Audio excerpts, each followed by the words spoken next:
It is a great deal. Yes.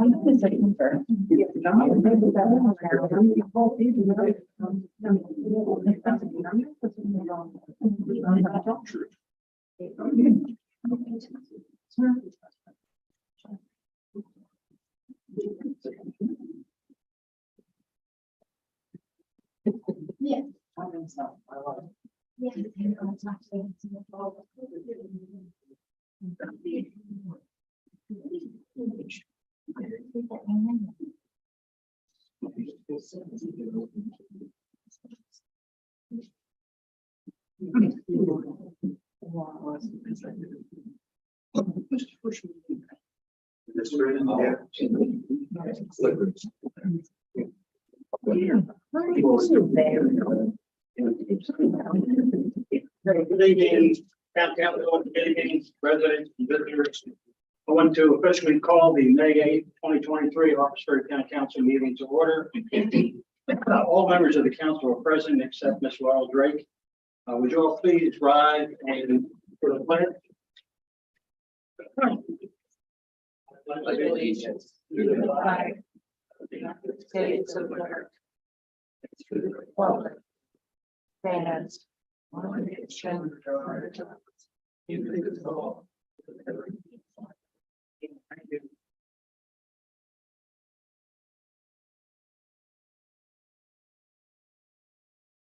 Council, any additions or modifications to the agenda?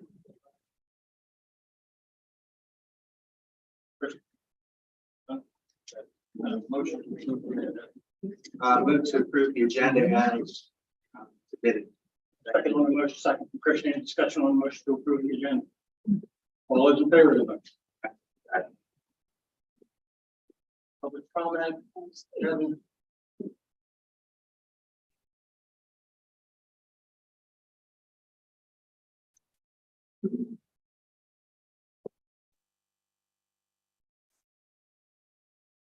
When I announce your name, you'll have 3 minutes to speak, and I will keep time. And at the beginning, let us know which agenda item you plan to speak on. David Simmons.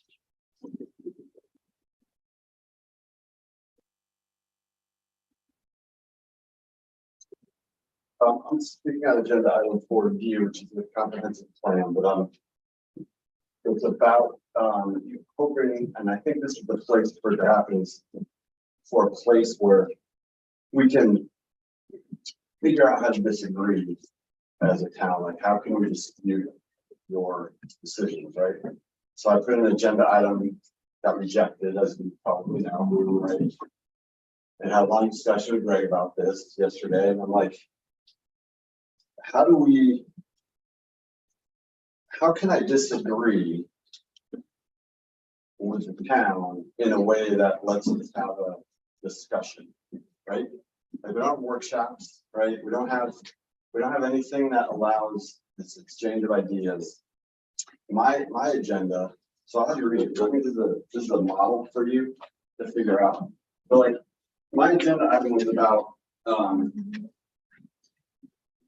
disagreeing with the decision, hoping the decision gets overturned, right? So when I talked with Greg about it, it's like it felt like a demand the way I wrote it. So that's why I'm giving it to you to kind of tell me, how would I do this so it doesn't sound like a demand? Or how would someone come and say, the mayor fired someone? And like, what would you want them to do? How do they approach you? I have no idea right now, quite frankly. I have no idea how to do that. Because I thought this was my only method. I came to a town meeting, tried to talk, couldn't get on, it's not on the agenda, can't talk. So I tried to put it on the agenda. It's viewed as a threat, kind of, or a demand. I'm not, but just say it's looked that way. So how can the comprehensive plan, can our charrettes talk about, we fight all the time in this town. It kind of gets tiring, as you know, but how can we do it in a way that we're exchanging ideas? Like I had people disagree with me on this. I had great discussions with it as I walked around town. Why can't we do that here? Like, why can't we figure out a way to do that? And I'm putting that challenge on you, Chris, because you're on planning. Like, is there a space in that, in those charrettes or however we meet, where we can think that through a little better? Because I think we're terrible at it as a town. And I'm not blaming you guys. I'm just saying, I think we're terrible at it. I think maybe the whole country's terrible at it right now, but that's what I'm asking.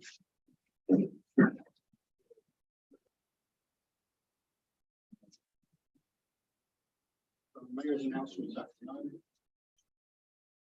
Approval of minutes.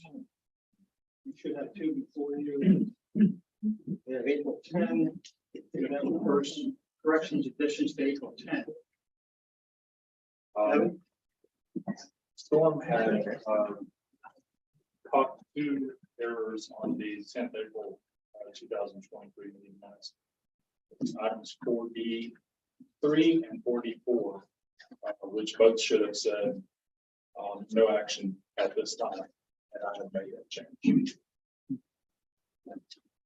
Any others? Yes, Chris? And when I went over these, I noticed several motions that were missing. Who moved and seconded? Have those been filled in now? That's what I'm talking about. That is, okay, I'm sorry. Okay, thank you. I move to approve the 10 April 2023 minutes as amended. Second on the motion to approve. Second from Chris. Discussion on the motion to approve April 10. Hearing none. All those in favor of the motion to approve April 10. Minutes of April 18. Corrections, additions. Motion to approve. Second. Second on the motion to approve. Second. Sorry. Discussion on the motion. Hearing none. All those in favor of the motion to approve.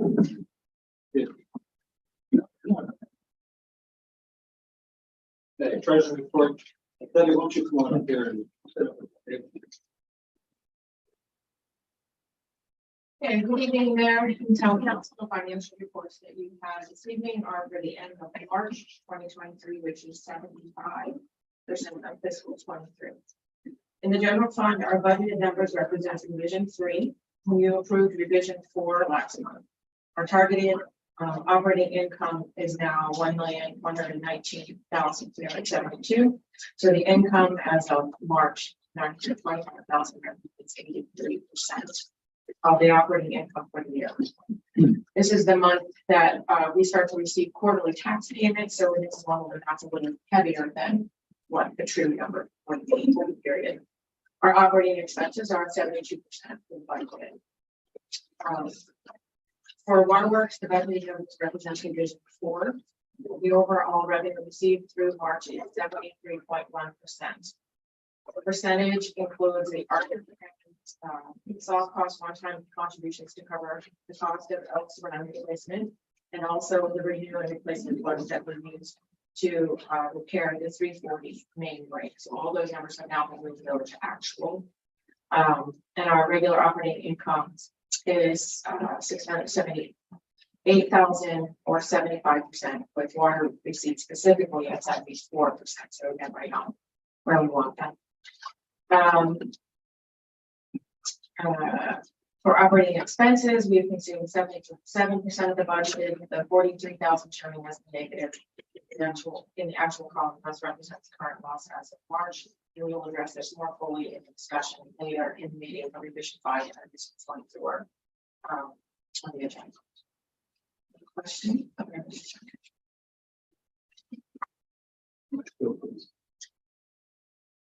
I motion to approve the financial numbers as presented. Second on the motion to approve, second from Chris, discussion on the motion to approve financials. All those in favor of the motion to approve financials? I might add before Debbie moves to the next one, we attempted, as you remember, the major leak we had 20 feet below the 340 surface, the intersection of 340 and Union Street. We attempted to recover that expenses from the state. We consulted with our water attorney, Bush Hamilton, had a long discussion with him, and so we're going to end up, unfortunately, not being able to pursue recovery of the monies on that. So we tried, and because it was a big hump, probably between both of those, if you remember, on Union, it was probably close to 40 grand. And it hit us within about 10 days. So, Well, maybe they can top us up on the water distribution system. yeah. So that's where we are there. I'm sorry. So the next item is your checks for purchasing of the professional business. We're now back in the room. The actual documents are here on the table to peruse and for signatures, etc.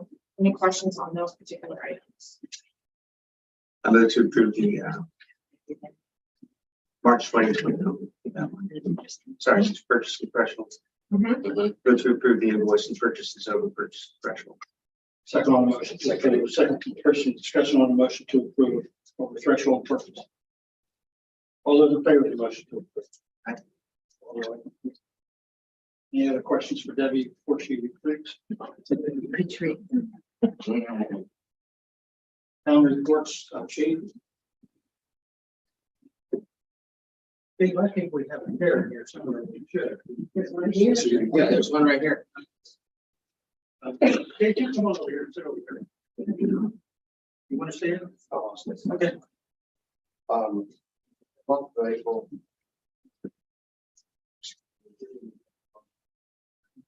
Month of April 2023. We had no accidents. We had one call out and 13 assists for the month. We had 187 citations issued and 150 incidents for the month. As usual, I continue to meet the mayor every Thursday when he's available. We're cutting along and getting things accomplished. Just finished up the active shooter training, or not training, but the officers walking through the middle school and the elementary school, just getting familiar with that and further access cards work for those facilities. And things are going well. We're starting to get equipment in that the mayor and the council approved for us to utilize if there is an incident, we need to get in a building in a hurry. So some of that equipment that we've been ordering is starting to arrive, and we're starting to get training on it and familiar with it. Any questions or concerns? Thank you, Chief. Is there an unusual number of building checks and directed patrols, or just normal? So that's each time. It's starting to get warm, so I asked the guys to do a little bit more of it. You know, I think it's good that we check the businesses out there, just to make sure they're secure, there's nothing going on. So you're going to see throughout the summer, that's going to be with the guys are able to do it a little bit more. Great, thank you. Anything else for the chief? Question? I wondered about the assists with other departments. Were most of those county on the highway and Bolivar? Or? They're all over the place. Some they picked up a warrant that we had issued in Charlestown for somebody, and they picked them up, and we had to go pick them up. So it's considered assist because we didn't initially make the traffic stop or whatnot. So we have to put that in as assist. But no, there's nothing any, above average of what we normally do for county or Bolivar. You know, some of us from Charlestown.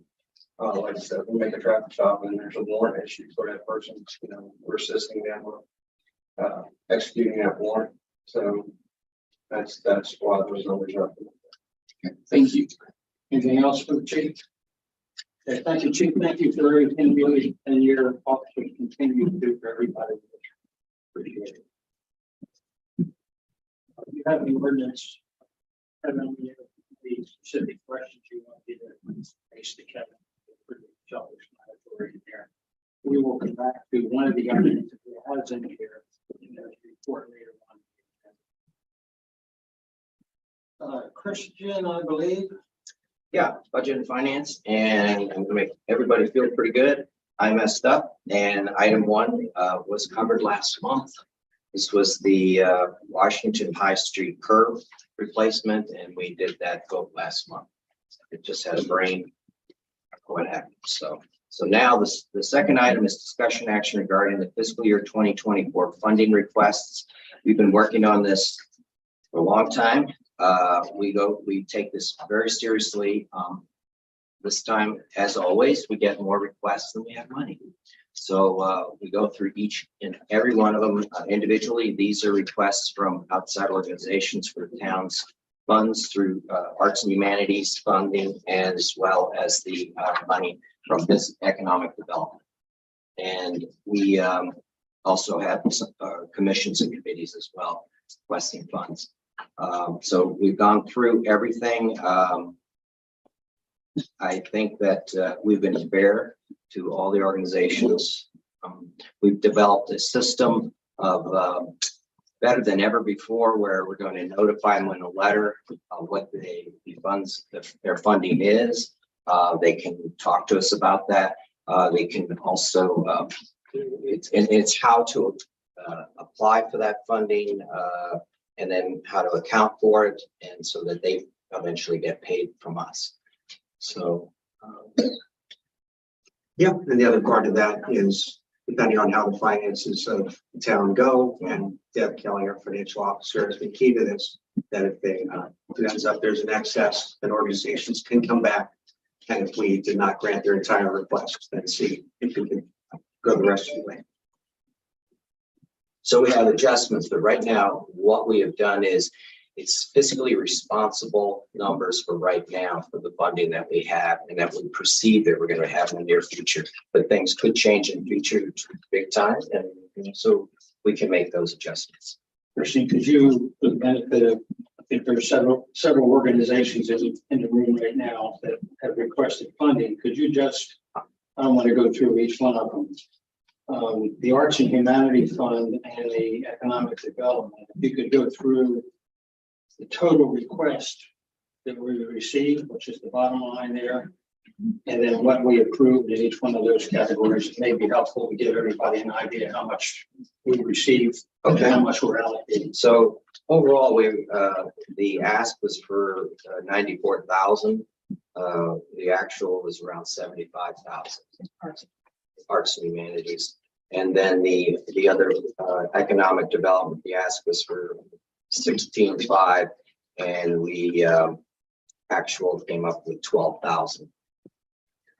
We need to go on record on this one. Yeah. So I can do the motion. And can I ask a question? Sure. First, the big gap I noticed was on EPTA. I know they had asked for a significant increase this year. Was it just that we? So that's a little deceiving. For the EPTA, we have always given some money out of economic development and also some money from the line item on our budget that is specifically dedicated to public transportation. So we split the request into two categories to fill in the full, and we did the same last year. Oh, okay. It just looks kind of fun here because the whole ask was right there. So they pretty much got. Yes. They got what they asked for, and it is an excellent organization. Does a tremendous service for our local community. That's great. Thank you. Thanks, Greg. All right, motion to approve. I move to approve the fiscal year 2024 funding request from 906 Arts and Humanities and 402 Economic Development as presented. Second on the motion, second from Jerry, discussion on the motion to approve. All those in favor of the motion to approve? Aye.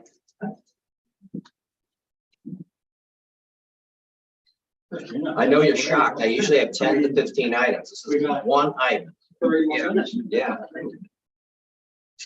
Wait till next. yeah, next time. Okay, water department. Steve, why don't you come on up here and sit at the table?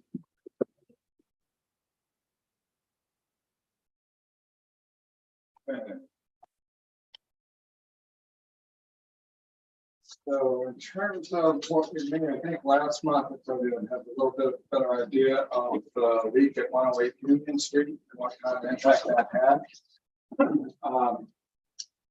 In the month of April, we produced 6,091,000, well, about 92,000 gallons of water. We billed for 203,000. Sorry, no, that's the average gallons per day. We billed for 3,360,000 gallons. Okay. If I look back over January, February, and March, and pick our, I'm going to say our highest loss rate month in that period, that was, our lowest loss rate period was February. And if I use that number and projected what we would have had to make in April, had we not fixed that leak, for what we billed, we would have had to make 7,310,000 gallons. So about 1.2 million gallons more. So that leak basically means that we were able to retain over 1 million gallons in the tanks. That and that was so like a 1-inch split in a very high pressure by 3/4-inch line. So does that make a material difference in how people are deployed? Yes, we have been able to slow the plant down a little bit. We have not had to run.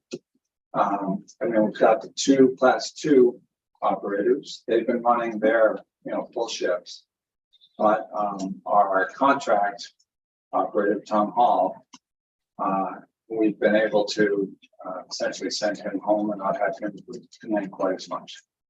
Okay. So that's helping a little bit in terms of the contract wages there. And like I said, we ideally, it'd be nice to be able to, slow the plant down if we can and not stress the filters quite as much. And actually Tom is out this week for health reasons. So, I would like to get our, thinking about revising our shifts. And I think that, by addressing this leak, it makes that a little bit more tenable to do, or reasonable to do, I should say. I can, hopefully produce just about all of our water with our own guys, and then use Tom on much more limited specialized basis. I like to get Tom actually out working with the guys, in town, and use some of his expertise rather than making water, but with, finding, detecting other leaks and how to go about some of that. All right. Speaking of leaks, we had 2 weeks ago, tomorrow, we had the contractors doing the work for the Department of Highways on Washington Street with the 88 sidewalk ramps. About 3 o'clock in the afternoon, they hit a 2-inch line. They drove one of their spikes through the line. That's for Madison, Washington, and Bolivar. We got the water shut off probably within about 45 minutes to an hour of that happening. We lost 28,000 gallons is what I estimate in that period of time. I mean, it was a bit of a geyser. for that period of time, but the guys got the water shut off. Leak was patched or repaired in span of about 3 hours. We did put a boil water notice out for the entire, service area. That was something that we will certainly strive not to do in the future, be much more selective of, because we got the water department staff, including Kathy, who was involved in, a lot of the robocalls and all the rest. We all got together last week and do a postmortem on that whole episode, learning. So, what we could have done better, what worked, what did, try to define the roles and responsibility in an emergency situation like that.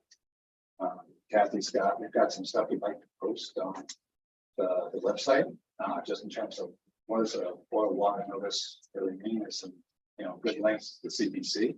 So we'd like to get that, up on the website. She got a lot of calls. Oh, what is this really? Okay. So, And yeah, I was just gonna say, so it sounds like as these things come up, you're translating them into standard operating procedures. yeah. Watch rates. Now, at least one of them, and they're split up. The following day, they hit another. I guess this was, I saw that. we had the folks in the office here. I know the mayor had front row seats for that one, outside here at the top of Union Street. Much smaller line. We got that one isolated, shut off right away. It only affected three customers on the other side of Berkeley Cross Street in Washington. Nothing involved with it. So the response was a lot more limited to that, but we got that one taken care of. Right away. Hopefully, I have to go back and see what the distribution work that we're going to try to do with Grant. See if it's hitting both of those areas. Both of those lines were, especially one out here, hadn't been set. It was only set about 18 inches down. Yeah, it wasn't that far. I remember I was there. It's just like, I'm surprised the line didn't freeze earlier. So maybe a next question in that we're identifying the areas that. Saw that one. And they used shorter stakes when they were down here. Yeah. Like short. Well, I think after they was, and then after they hit this one, they called their missed utility thing back in. It's the last time they did missed utility was pretty incredible. Plant wise, we had one of our two compressors. We had warranty call in on that. That was serviced last week. That was making some elevated and abnormal noises. That's the compressor that already had to, was out of service for about a month and a half.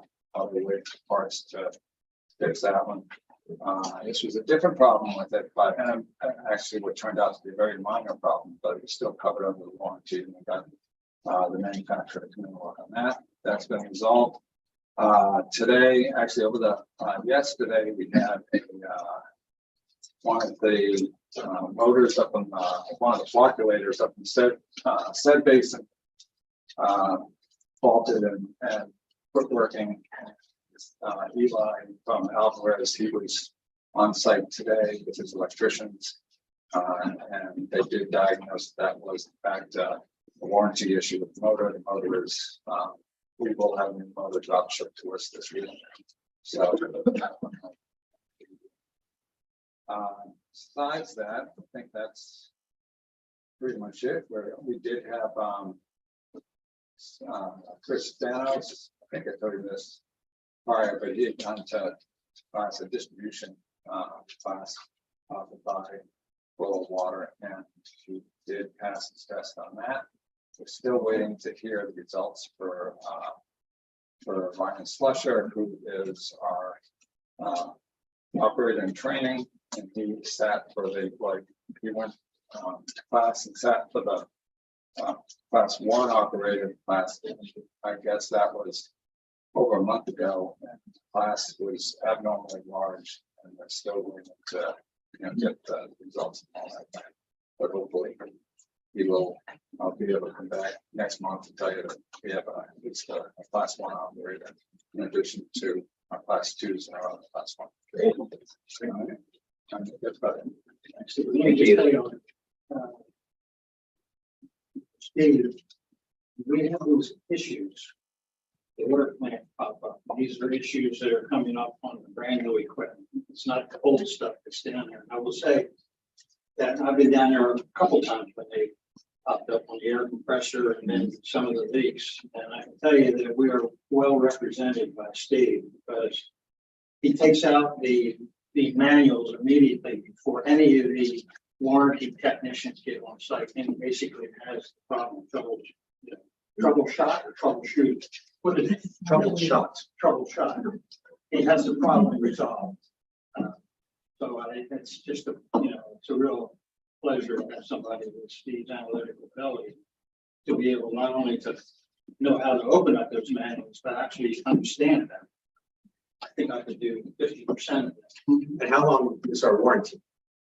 Well, actually, my understanding, I don't know if it's like covering from soup to nuts, but my understanding is with the Paul system. And that we have a 2-year warranty. Okay, from when equipment was first put into service, but I have distinct recollection that our representative from GD&F said that anything that fails under that time period and it's a warranty fail, that the warranty on that particular component starts over again. So yeah, so this compressor that we had, it was a motor shroud that had wiggled loose and was bumping up against the support bar. So The tech told me that we scored big on that one because it really was a very minor issue, but it was, it should be deemed, it is deemed a warranty issue. So my understanding is that will reset the clock on that compressor.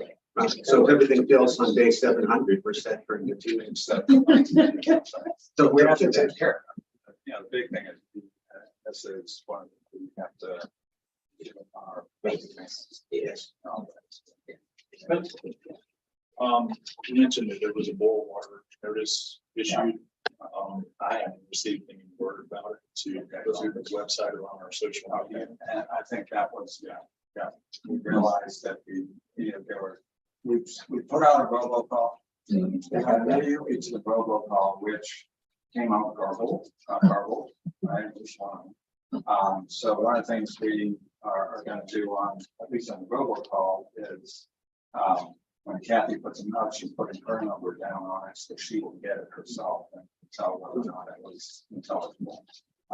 We figured out what the billing rate is for the robocall. There was this understanding that it was by the letter or by the word or character or whatever type of message. So we're being kind of conservative with what we're putting out. There was a number of, it's like 2 minutes that you get for a flat rate or something like that. So we realized that we can be a little bit more explanatory about what goes into that message. But yeah, Kevin, I think directly to your point,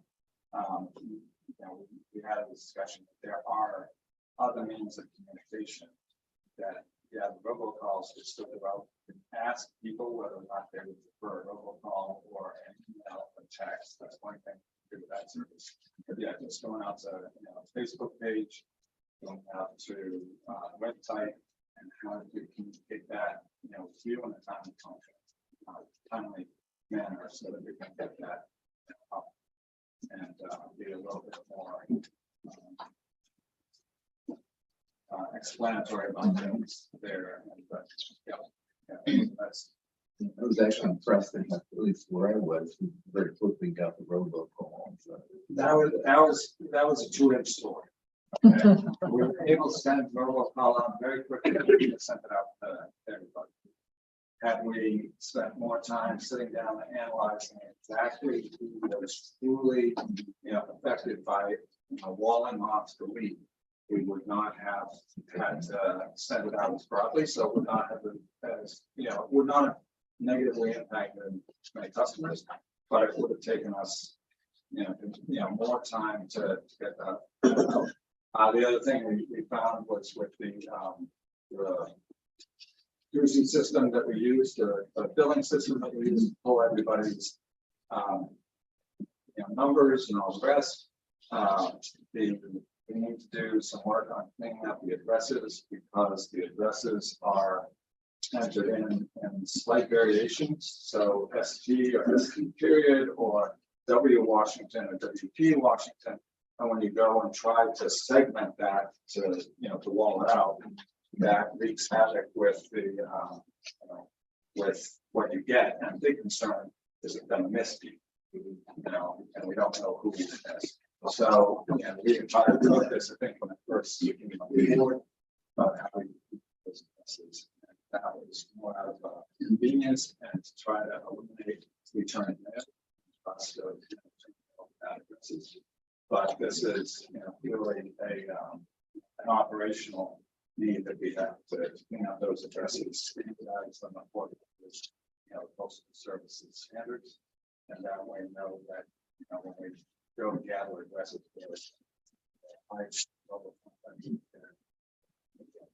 how we get to people besides the calls in that process. Well, it's super encouraging that we have you in the public works administrative position to start to document and do these things instead of tripping over everyone. We're still tripping a little bit, but It takes a long time to learn things. all right. Anything else for Steve?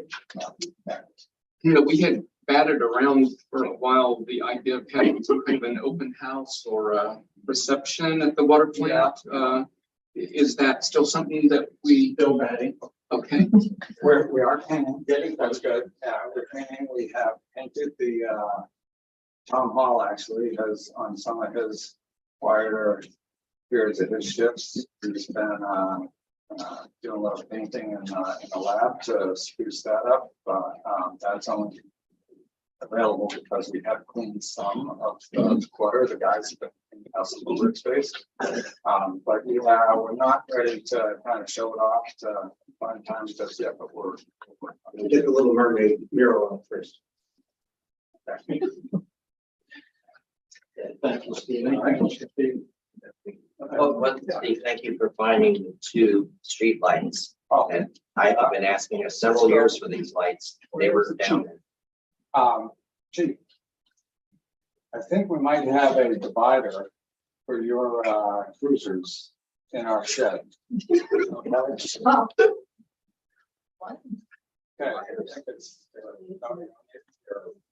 We have, Thank you.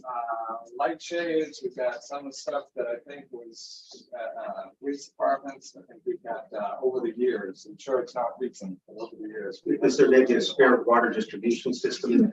I do have 2 extra hydrants. We're gonna bag those, or we're gonna seal those up so that they don't rust or whatever. Be in pristine condition to put in, but yeah, so we do have a few distributions. But not, we don't have a whole system. Yeah. Thank you, Steve. Thank you, Steve. Oh, no.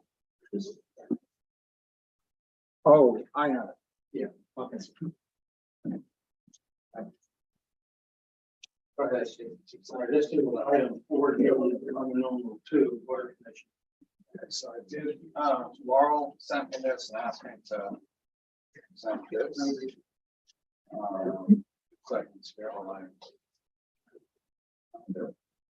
Okay. So, she apologized for not being here, but she's down with something, she didn't want to credit the rest of you. But, so this is on the water commission for the 2nd year in a row, state of West Virginia, and Kevin, I'll send this to you, I can play, for the 2nd year in a row, the state of West Virginia is requiring our water utility to conduct lead and copper testing of samples of water from our water districts. This is standard procedure since we have new technology for processing water in our water plant. The Water Commission is helping the waterworks carry this out, and it will be complete by the end of June.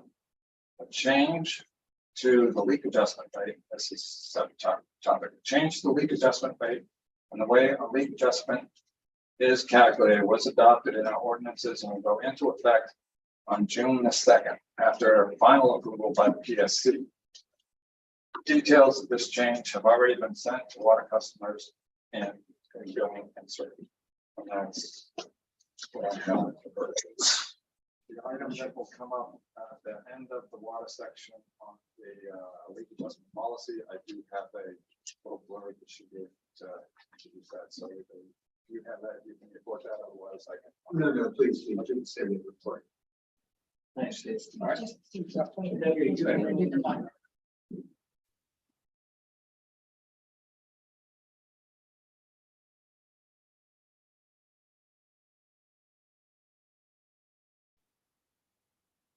So we are going to look at revision 5, fiscal 23 and fiscal 24.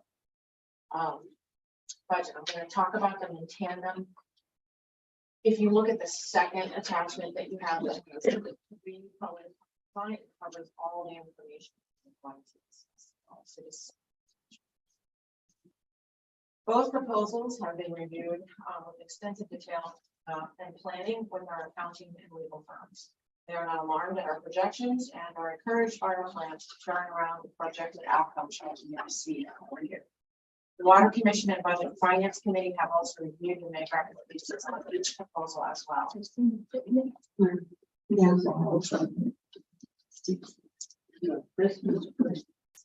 The purpose of revision 5 in fiscal 23 is to more precisely project costs and revenues as we approach the end of the fiscal year.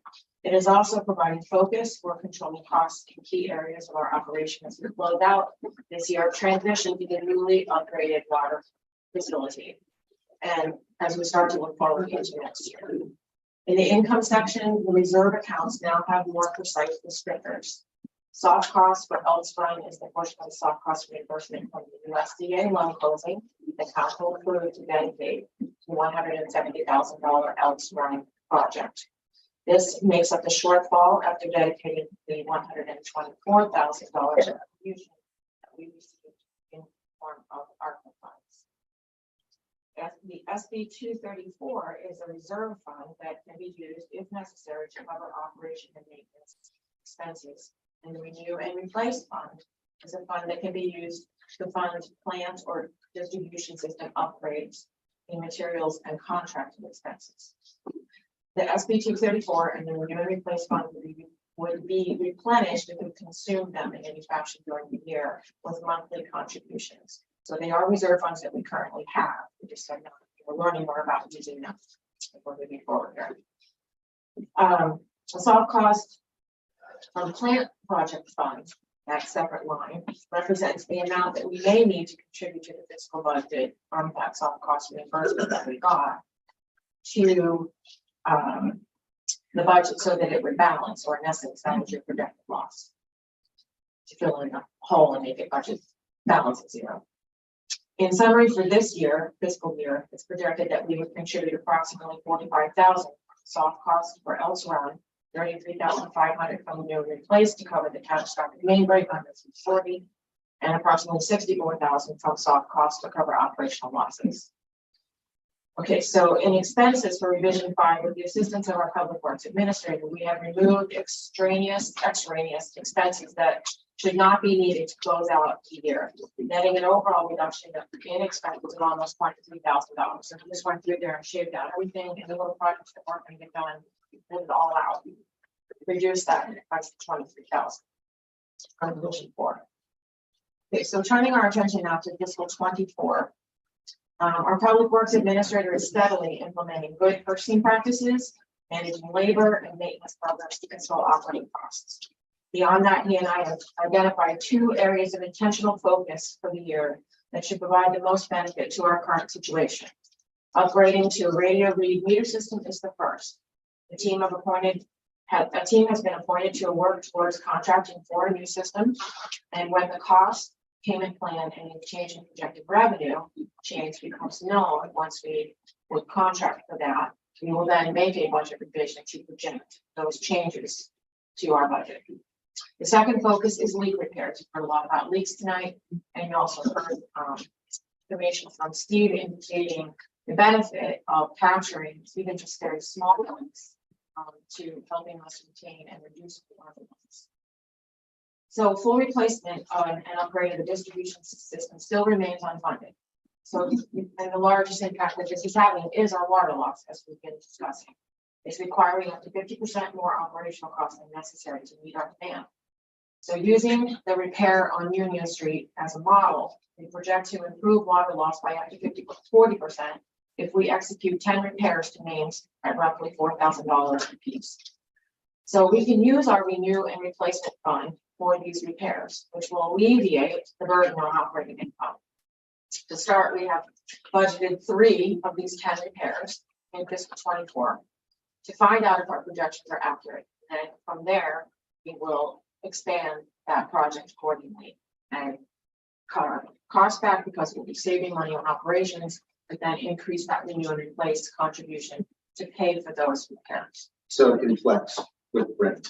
Yes, so as we hit both of those benchmarks, we'll make revisions to reflect what's happening. So meters and leaks are the themes from fiscal 24. With this plan, you will note that the amount of, you'll note on the income line that's titled soft cost for plant project is close to $75,000. That is what we need to balance the budget, that it sits right there before you without these improvements that we're going to work on. So the goal is to reduce that loss with each step forward. We've also explored with our accounting and legal team the options to partially pay off the next bond that will come to term in about 2 years. If we pay it off from reserves, that will be another way of releasing cash into the system. And it gives about $4,000 a month. So that's something that we're considering as we move forward. If it becomes pivotal and feel like it's instrumental in making that, then we'll get more into that at that time. So any questions? I wanted to say something about the water leaks. Now, I've been in the council for quite a few years, and it's only in the last year that I've heard. So I understood the importance of water leaks. It's not just the water you're losing, but it's the labor that we use to make it, all the chemicals we've lost. It's very, very costly to our system. And so that's why we're going to focus on them this year, because it can save us a lot of money. And then the bottom line is the bottom line, as we discussed in budget finance. All of this is in accordance with that it will not require any rate increases, that we can flex so that we can avoid that. We went through that extensively with both our accounting and legal firms. We feel that we need to work through this year and try to work towards all these improvements, and then we can see where we are next year. But at this time, hold steady. Great. All right, we have a couple of actions. Council, we got the action to approve the 23 Division 5, and then we have an action to approve the 24 budget for the waterworks. I move to approve the fiscal year 2023 budget revision 5 Harpersbury Waterworks as presented. Second, Christian, any discussion on the motion to approve? All those in favor of the motion? I move to approve the fiscal year 2024 budget for Harpersbury Waterworks as presented. Second on the motion to approve, second from Christian, discussion on the motion to approve. All those in favor of the motion to approve? Aye. All right. Thank you so much, Debbie.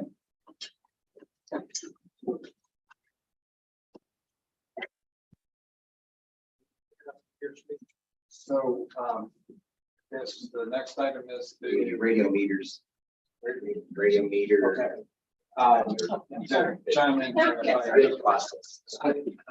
mentioned that, we have identified a team of folks. So I guess before I got here, there had been a bit of work with gathering information and having 3 or 4 manufacturers come in, different approaches. You can radio read, they can be pass it on, they can be something you can drive the truck around, different approaches.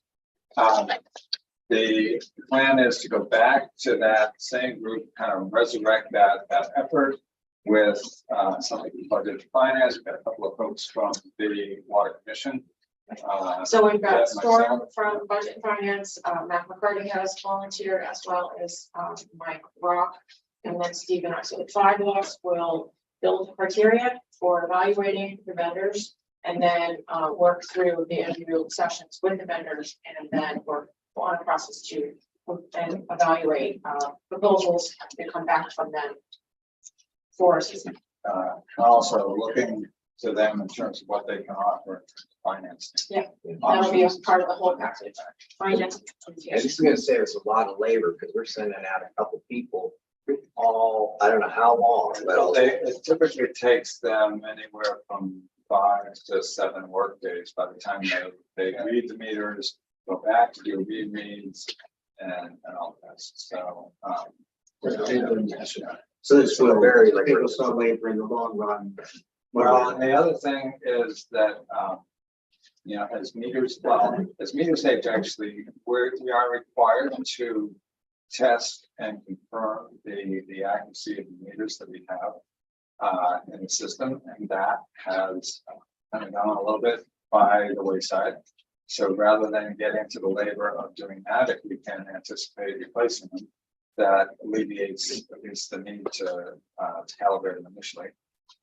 As meters tend to age, what I've been told is basically they tend to slow down. And slowing down basically means more water's going through than what the meter is reading. So that can be, you know, all of the numbers I give you are not necessarily leaks out into the open. It could be meters that are not operating. So for all of those reasons, yeah. Free water. Reduce water. Meters are like people as we age. But there are a lot of companies that provide this. Oh, yeah.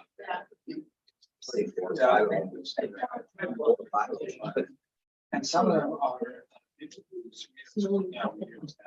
census Siding and all the rest, they have, you know, so similar meters to what we have, but they have an add-on feature that allows them as basically puts a signal out that we can pick up And through this. this may also be an opportunity to improve our entire billing system. Is that correct?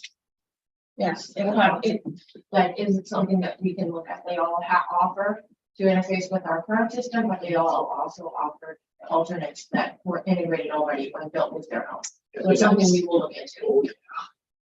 But I will say that the system that we have is sometimes it's not so much the system itself, it's how the system has been Yes. implemented and how well people have been trained to use the system, things like that. So I think that the system we have is in many ways more capable than how we're using it.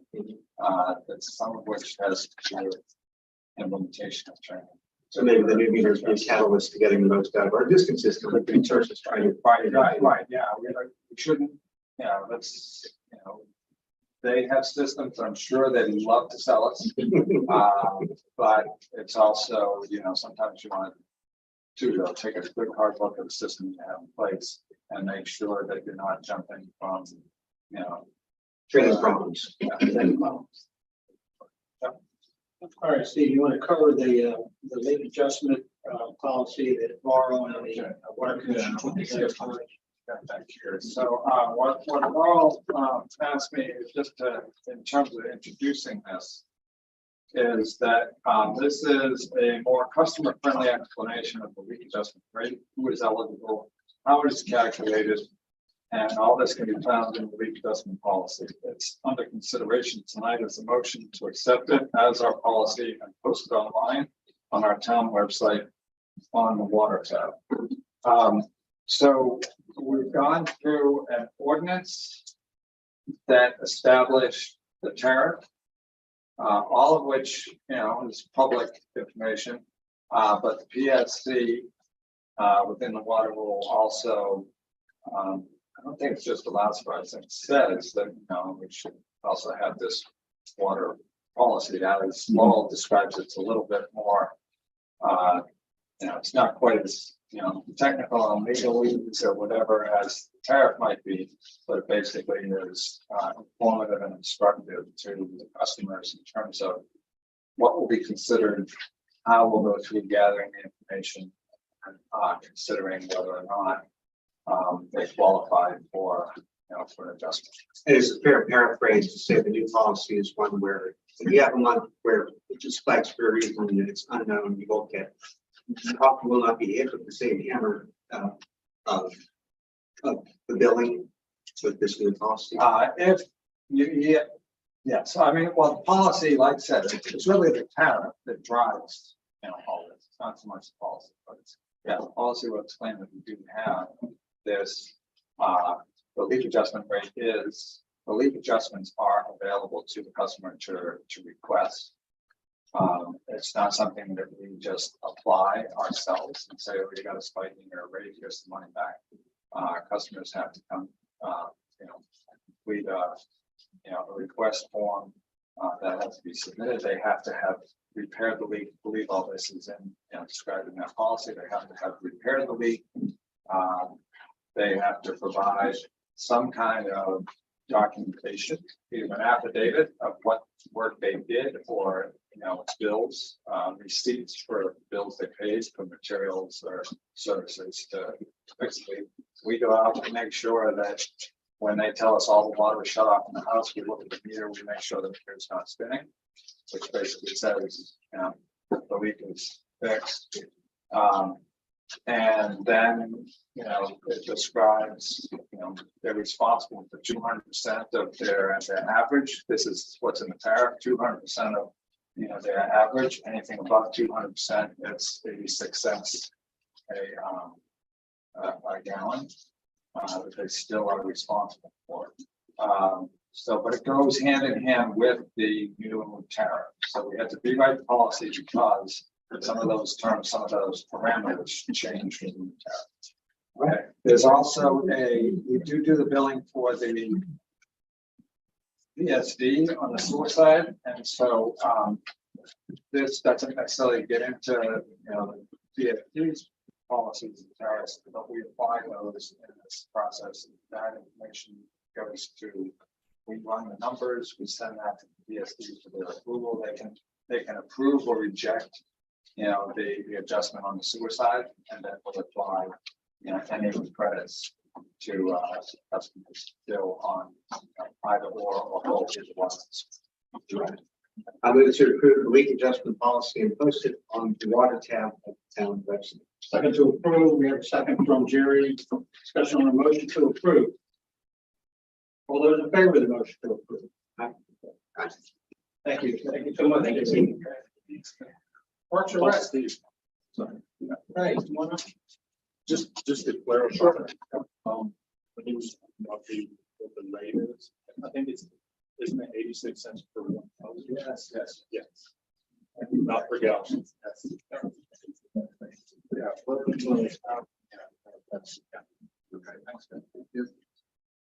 Yeah, for the minutes section. You can stand your shit. Good evening, council. Recently, I attended a budget and finance meeting and gave the committee an update on the progress of the children's park renovation project. And I thought I should let the rest of the council know about the progress as well. Parks and Rec met their March goal, wherein the main asphalt was removed. Removing this asphalt allows for the construction of the pavilion and the play structure. The front iron fence was also removed from the park. Currently being stored downstairs, and we're trying to figure out what we're going to do with it. I'm sure that spikes on the top, so we don't think it's appropriate for the children's park. During the month of April, we focused on fundraising and preparing for the Earth Day celebration, which was held at the park. The fundraising goals today are pretty impressive. A GoFundMe site was set up by the Yankee family through One Jefferson Outdoor Neighborhood Experience. As of April 30th, a total of $3,360 has been donated. There could be more, check six. The Bolivar Bread Bakery also set up a fundraising activity on behalf of Avery, and the proceeds from the sale of chocolate chip cookies for a period of 2 weeks, the donations, the proceeds of those sales would go directly to the park. And as of April 30th, the cookie sales were at $2,800.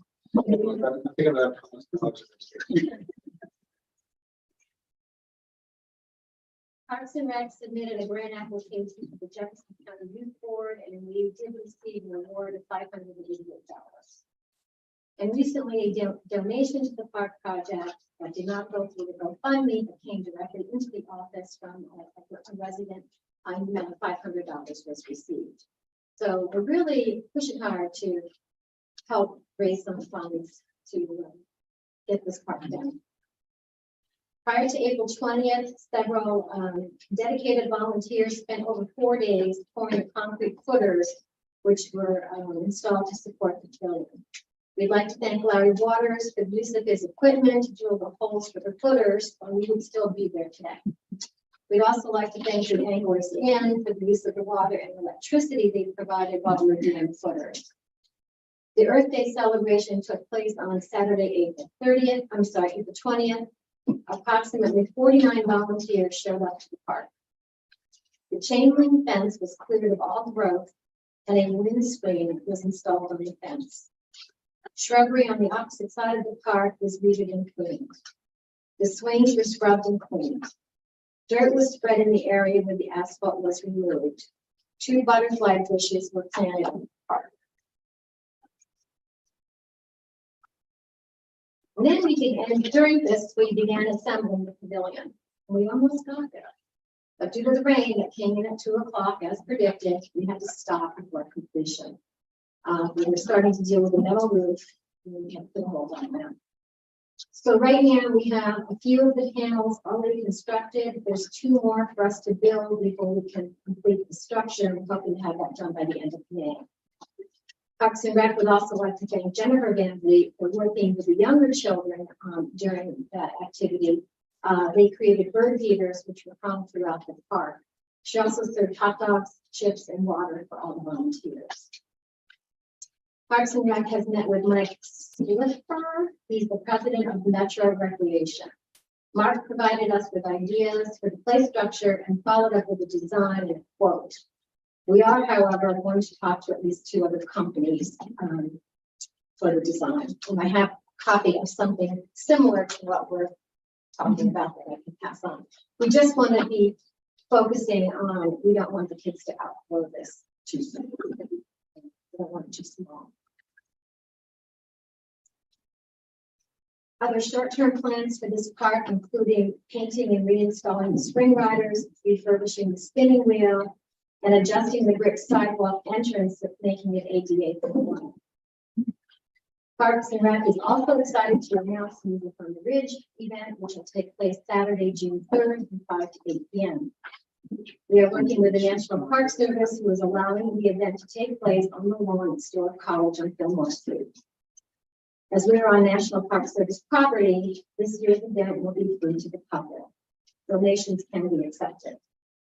2 bands will be providing great entertainment. We have Miracle Medicine, who will open the show, and the Weber Brothers, who are traveling in Canada for headline. So we hope to see you all there. Thank you, Patty. Any questions? Really very good. All the time. This is the biggest demonstration of civic government and private business and people working together.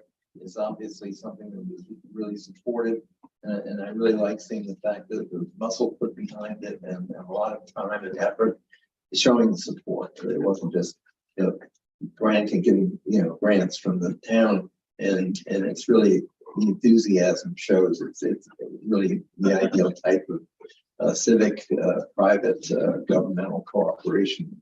I hope we can see more of the town. We've been documenting everything. We've got spreadsheets, we've got a lot of pictures, and so I've got a big folder on this. You're welcome to look at it anytime.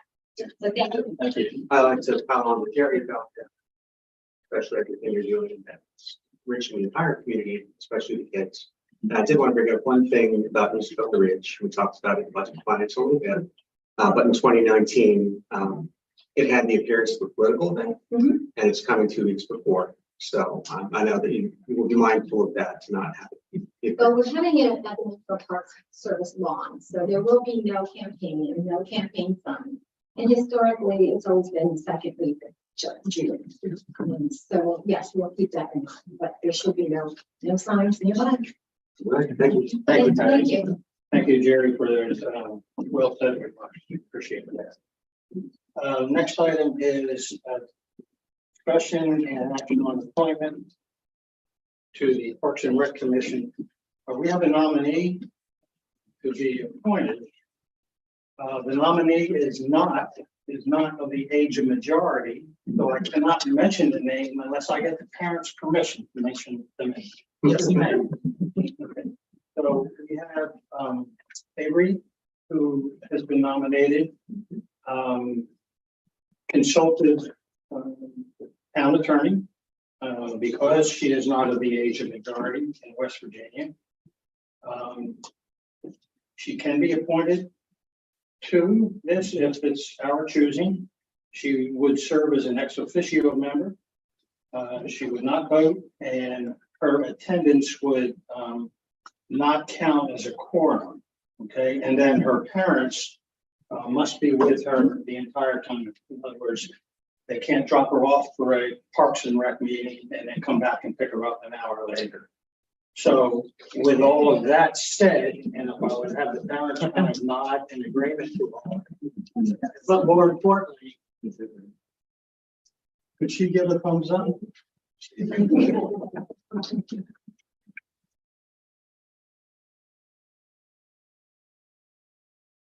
Are there any other nominations to serve on Parks and Rec? Don't you do? Kevin, would you call roll? Yes, I say. Sorry, Or I assume that even though she won't be able to vote, she will be able to participate in discussions and give her. Absolutely. views. Okay, Give her wonderful expertise she has. great. Kevin, if you call the roll. Okay, did you make that nomination? Yeah. Okay. Storm DiCostanzo, Yes. Christian Petrowitz, Yes. Chris Gray, Aye. Jerry Letton. Aye. I vote aye, Mayor. Aye. Congratulations.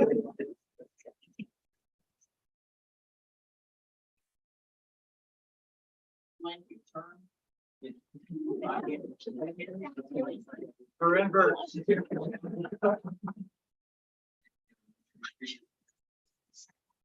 I think it's college graduation. That's a good point. I think Patty, you have Make it 3 years. But it's actually, it's in the motion. Okay. All right. I think it was. January 1, 2026. All right. Good. She still won't be at the age. It still won't be, okay. Well, I would say that Avery has to make this move because she's doing this. A resident can have to stay with people on the. All right.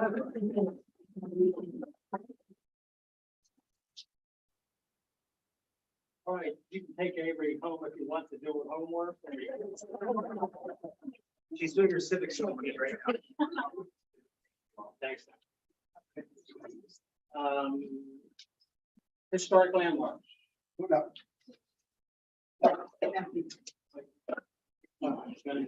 He's gonna, George, he's gonna do the report. Wonderful use.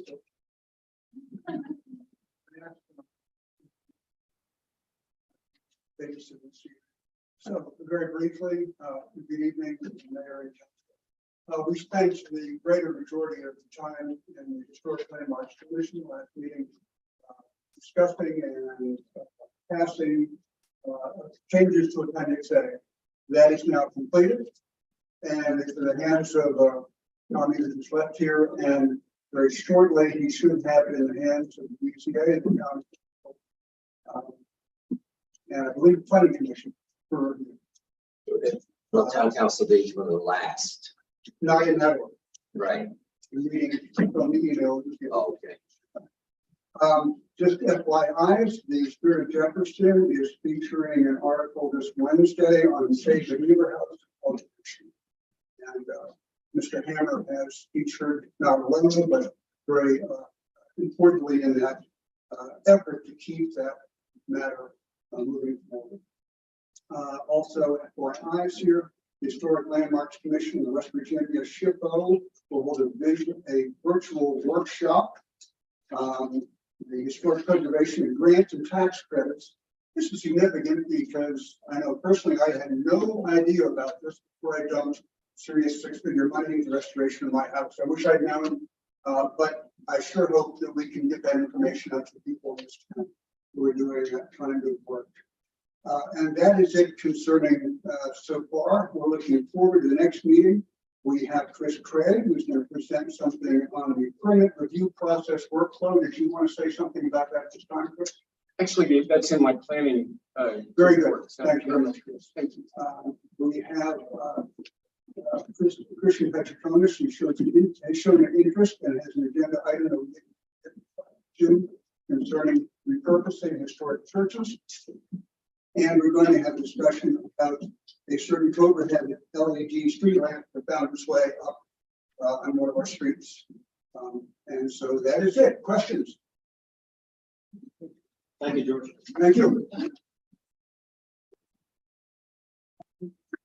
Chris, planning commission. Yeah, quite a bit going on. The Planning Commission is conducting a community survey to provide citizen input for our comprehensive plan update. I've sent the link out to the Spirit and the Journal to some community groups, including the town merchants. But unlike the business surveys that we sent out earlier, I asked them to please spread the word to employees and renters and others who we want to hear from. I've also requested from Kevin or the town staff to send out the survey notice and link to email recipients of the newsletter. Haven't heard back. Is that going to be possible, Kevin? Yeah, I actually wanted to speak to you this evening about which well you wanted to send it to and Okay. some other details. Okay, great. And also for posting on the town Facebook page. Planning Commission is also holding an open house between 6:30 and 8 p.m. Monday, May 22nd at Camp Hill Church. I hope everyone here is taking note of that. We want to get especially residents out to attend that, but we're anxious to hear from everyone who has connections with Harper's Ferry. That'll be at Camp Hill Church. At what time, Chris? 6:30 to 8 p.m. on Monday, the 22nd. Thank you. And I've circulated a nice little PDF poster for that. Please help us spread the word. I'll try and get a word. I think I have a word version too, which may translate to Facebook more easily. So I'll try and get both of those out.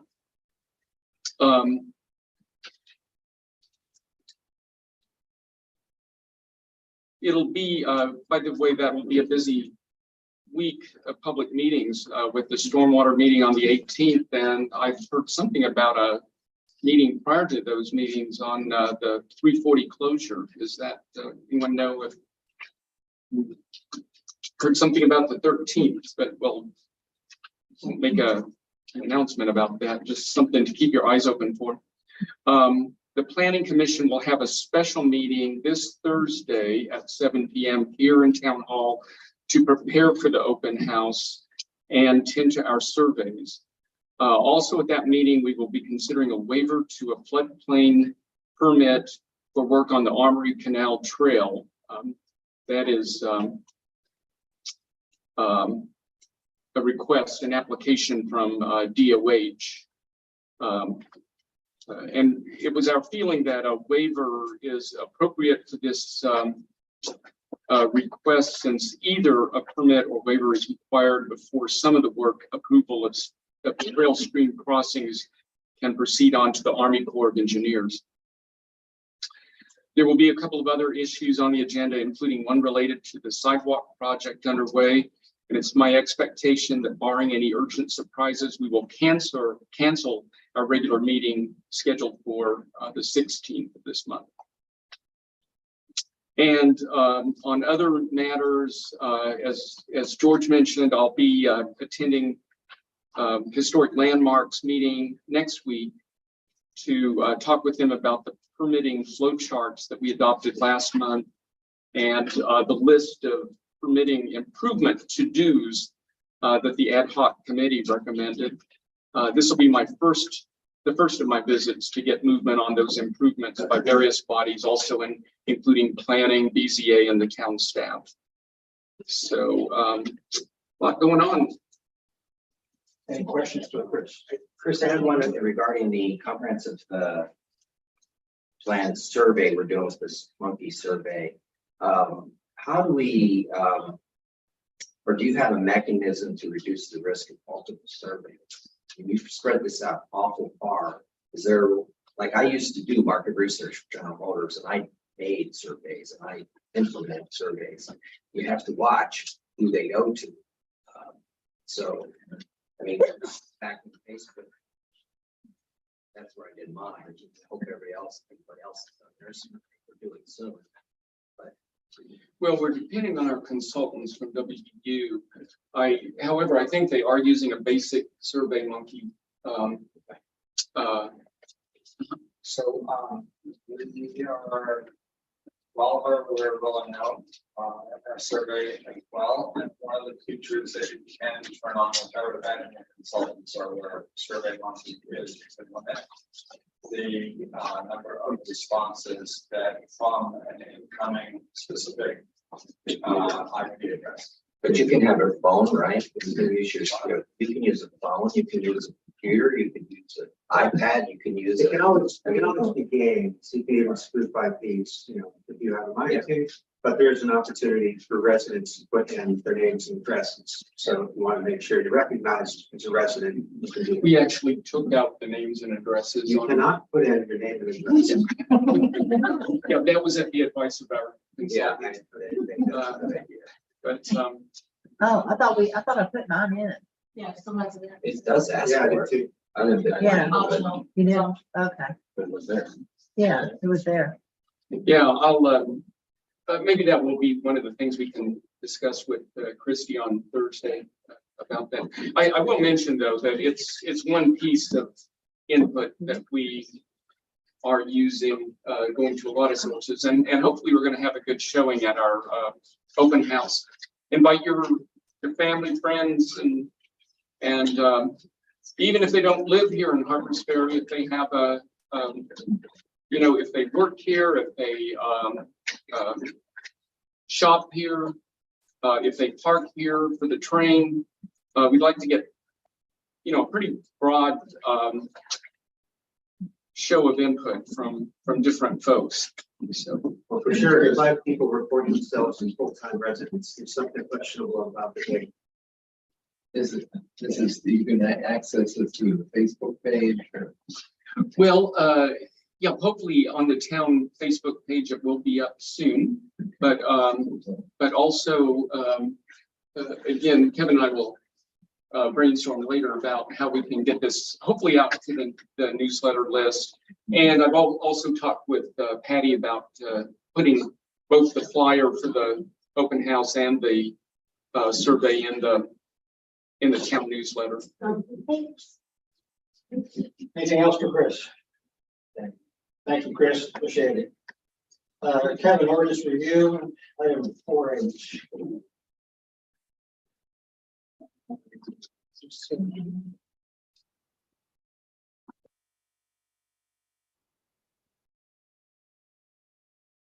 See, those of us that are old school, we have it written out on our copy.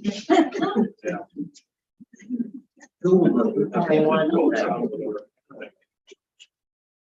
Internet, cabinet, right here.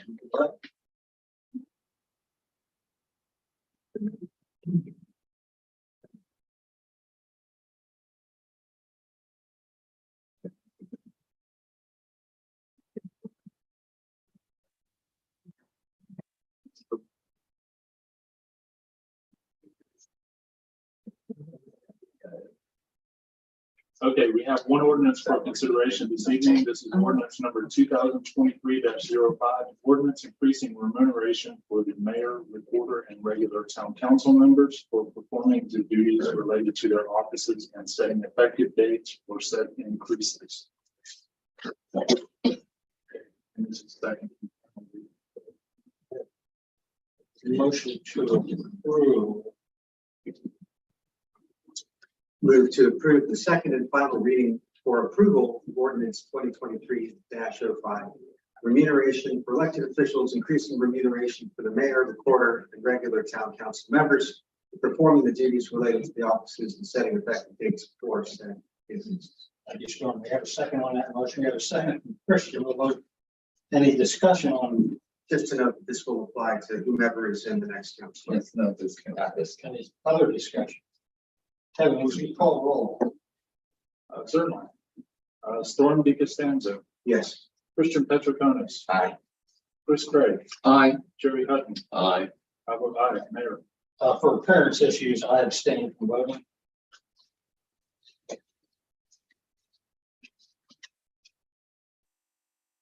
I know why, but you want to explain. Yeah, I think, yeah.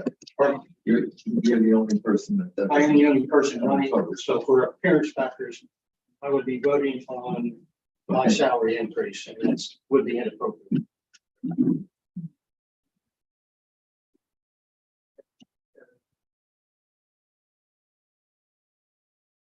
Tree commission is your.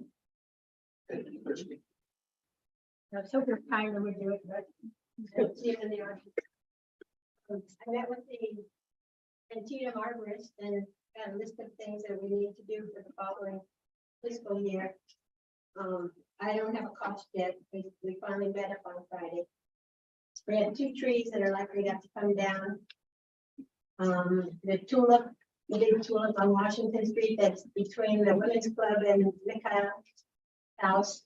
It's been rabbit eared by the power company, and one of those ears is hollow on the top. And you can't just remove part of an ear, part of one ear of a bunny. The other tree is the one at the top of the hill that Kevin Coe says is going to be ecstatic that it's going to be finally removed. But it's, I've been keeping it, waiting for the scarlet maple to grow a bit more, so people will. Now all the rest of the work is grinding stumps of trees we took down in the past, pruning the crowns of trees so that they have better form and airflow, removing dead limbs, and I think that's about it. Oh, there's one other set of trees. There's a double tree and a single tree that are on Gilmore Street, back of 601 Gilmore Street. Yeah, I didn't really know the town. I think that's about it. And I have no idea how much it's going to cost, so I'm preparing it back and exceed whatever the town council gives. Are you planting any trees? We planted the Arbor Day tree, and that went really well. We have one other tree that the state gave us that, oh man, I don't know their name. But I talked someone into putting it and then the right of way on their property so that they can water it. But it's got to get a little bigger because it's only about this big so far. Otherwise, no, we don't have any money, and we don't have.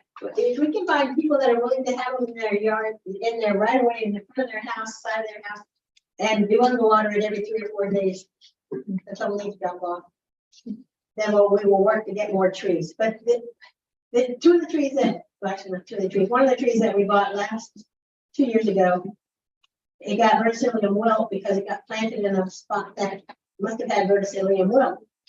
The tree had died, and we mistakenly thought it was the tree that died because whatever. But yeah, the verticillium wilt, you don't know about it, you can't get rid of it. And there are only so many trees that are resistant to it. So if you have a tree die, get a sample off that tree or in the soil and get it to the extension office and have them check to see if it has verticillium wilt. Don't do what I did and just plant another tree in my backyard and then find out that it also had verticillium. $300. We said that's about it. That sounds like a lot. Thank you for the work that you're doing. Thank you, Christie. I do have a letter dated here, April 28th, from Dan Lamb. He's chief executive for Arbor Day Foundation, and I'll just read the first paragraph because it basically says it all.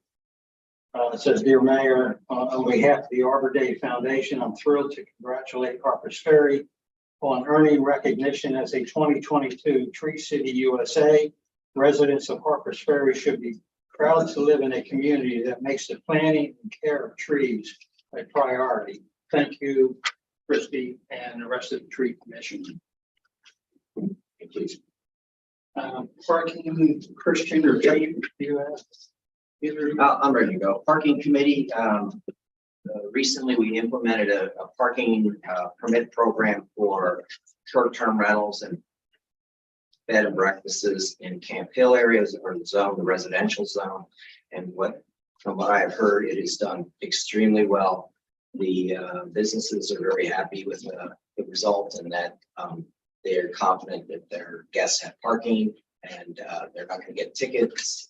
And if they have purchased their permits, it's a new thing and it really has worked out well. And there was a lot of input from an awful lot of people. I started the program, but I got a lot of input from many people. And I think it ended up being a great program. Also, the parking committee is going to be looking at potentially getting some more, a sign or two down on Potomac Street. That is the street where 2/3 of our revenues derive from. Parking. It's not very many spots, but it's usually full. And because of that, we'd like to redirect some people to up the hill a bit. There's some parking on Washington Street, obviously, all the way to town, literally town hall. So that's a signage we're going to be working on. And with that, other than that, it's doing well. Thank you. Any questions for Christian or the chief? Okay, thanks, Christian. Town council, anybody have any announcements? Members? I have a couple things. I'm on a committee with 3 other residents in town, the wayfinding sign project. We're with the Jefferson County Convention Visitors Bureau. Just having trouble with that. And this was they funded between 3 towns, Shepherdstown up to $35,000 for a study with the Mills Group and their ad agency. We have Shepherdstown's in it, Bolivar's in it, and Harper Sperry's in it.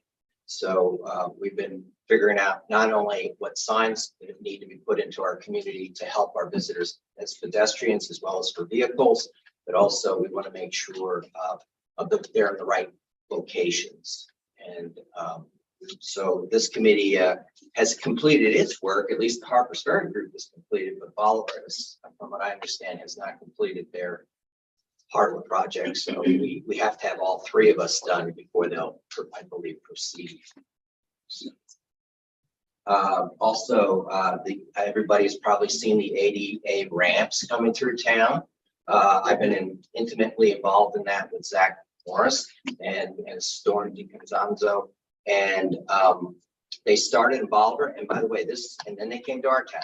Unannounced. We knew I dealt with them 2 years ago or 18 months ago, the Department of West Virginia DOH, Department of Highways. They sent a consultant out from their organization to look at our sidewalks and our ramps. And then the next thing I know, they finished a report, which we never saw, but it got sent over to engineering. And then we never saw anything from them. We never even seen the report or the plan of what they were going to do. So basically just came to town and they just started, and they started Monday, and they started right outside the post office, and they've been working down. They're going all the way down to the preschool, and that's where it'll end at that point. Right now, Zach and I are working on completing was kind of controversial, a couple of controversial places. One, Christie had one right at Franklin and Washington Street. We've had long discussions, I guess, for almost a few years about this. And we got them to at least modify a little bit. So you could walk straight out from the sidewalk to the next sidewalk curb at Town Hall. So you just look at it, it's really pretty nice. It's not perfect, but it works. And then the second one is the brick sidewalk right off McDowell to Camp Hill Methodist Church.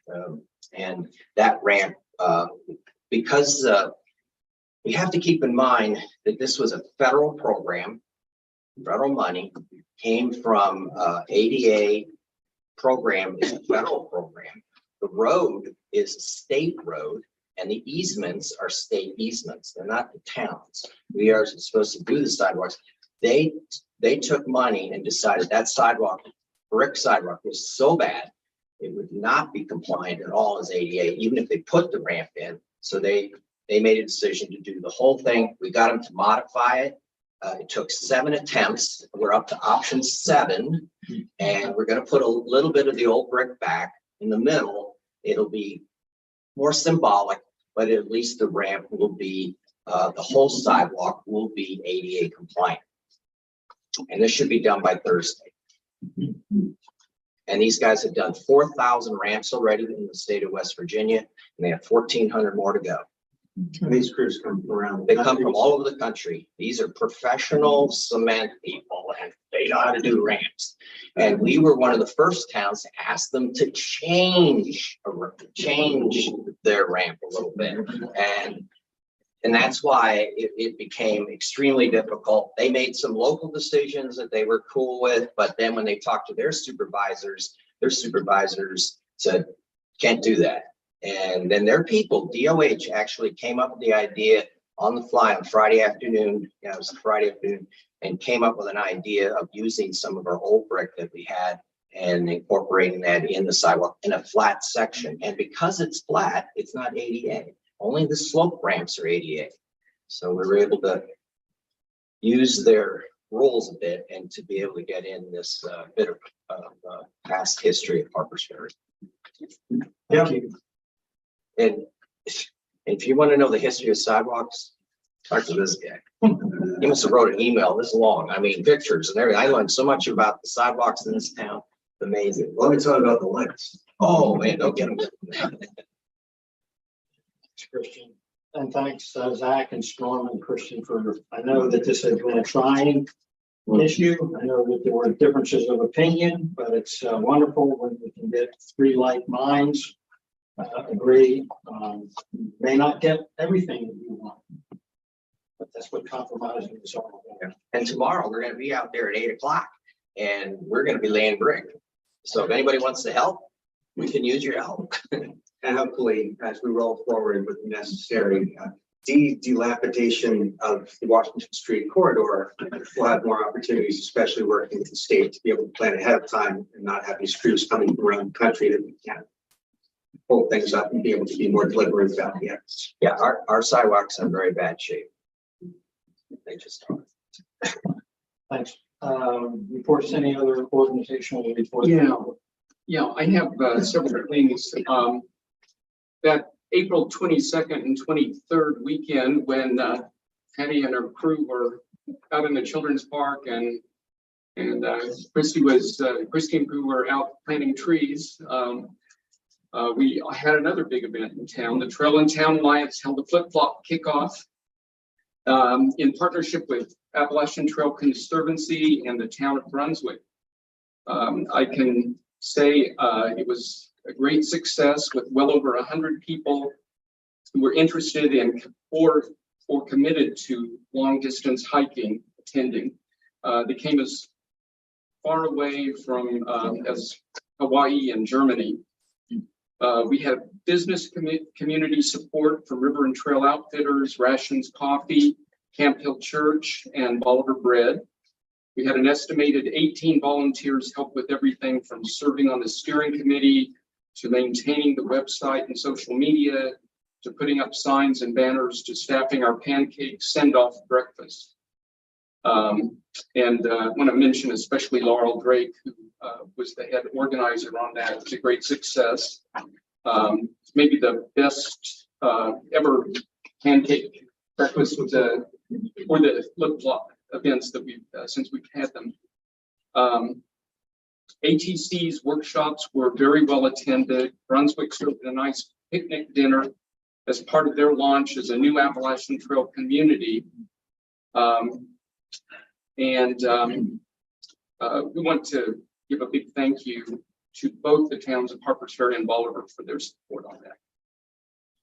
And I also wanted to mention that Canal Town Partnership has now returned to in-person meetings, which are renewing some increased participation and enthusiasm.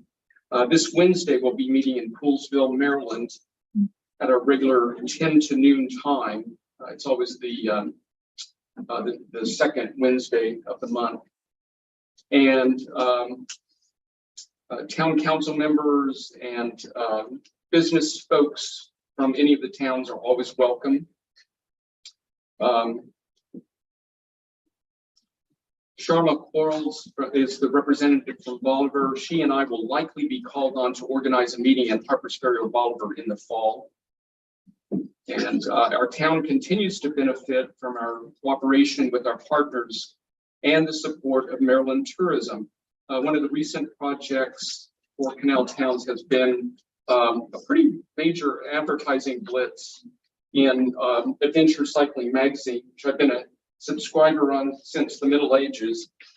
And a lot of the ads in this issue are a little Maryland oriented, but all include the Canal Towns, which include Shepherdstown, Harpers Ferry, Bolivar, and Pawpaw. So glad to see that as one of the recent efforts. And I think I've made this announcement before, but the Canal Town partnership was also very instrumental on finally getting commitment from CNO to go ahead with the ramp construction on the Byron Bridge, and that is expected in 2024. There's one other thing I wanted to mention, that County Tourism Summit was held on April 19th. Christian and I attended, and I see several people here who were there as well. So it had a good showing of Harpers Ferry Bolivar merchants, lodgers, and outfitters. The summit was well attended. The speakers were some of the best ever, in my opinion. Okay. And the general message was that West Virginia tourism is booming, and Jefferson County and especially Harpers Ferry are the biggest draws in that boom. So thank you, Chris. Item 5A, general update on stormwater general plan progress notification. The stormwater issue in Harpers Ferry dates back probably 15 years in temps, and trying to deal with and come up with a plan that would benefit sections of Harpers Ferry. And fortunately or unfortunately, for a variety of reasons, it never really got the traction that it really deserved. It's been a long time, but through the persistence of several people, we are really making remarkable progress under Storm's leadership, along with Debbie and Paul Thomas, and particularly Megan Deal from Region 9. This is, you think of storm water, you don't pay much attention to it until you walk out on Washington Street or High Street in a storm, and then you find yourself down at the bottom on Shenandoah Street, where it just swept you down. It's a significant issue. And if we can continue to progress, it will be a huge accomplishment for Storm and Betty and Paul and Region 9 to us here in Harpers Ferry. So Storm, you want to go give us an update? Yeah, it's actually a good update. It's actually one of the things that got me involved with the government at all. As a former council member who's dealing with stormwater, and I went out and took video of the town during a thunderstorm. It was kind of fun, gotta say. And now working with Region 9 and their contractor, the Brasher Group, the first draft of the general plan, which is looking at both Bolivar and Harpers Ferry, including the park lands, because water doesn't care what jurisdiction it is, looking at it as one unit, and then breaking it down with this general plan into what types of solutions are going to be implemented in what areas of town. It's focusing primarily on public lands, because that's something that can be done much more easily without dealing with easements, and other rights of way issues. So those things can be added as we go down the road. And then the idea is, after the general plan, an engineering plan can be made. And once that is complete, we will have literal blueprints that both towns together or independently can start to bid out, find grants, and hopefully tie that in with the streets and the sidewalks, because in a lot of cases, Stormwater management is also sidewalks, is also streets. It's one unit. And there's been a lot that's been done since the 2011 plan, or a lot of technologies that have evolved and become more commonplace since 2011. We do have a plan to follow over from then, but these are green technologies that often you don't even know it's there, much more natural looking, fits into the natural look of the town much better. So the progress is that this draft plan is almost complete, and it will be posted to, just one thing I want to do is post it to the town website.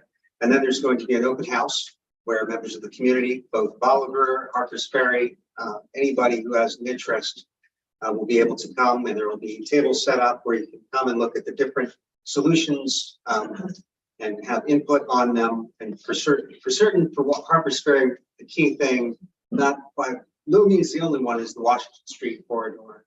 And there are some really exciting things that we think we would be able to do in order to not have a river go down Washington Street.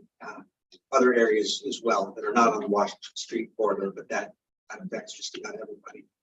And that is going to be on Thursday, May 18th at 6 p.m. And the Bolivar was kind enough to allow us to utilize the community center for that meeting.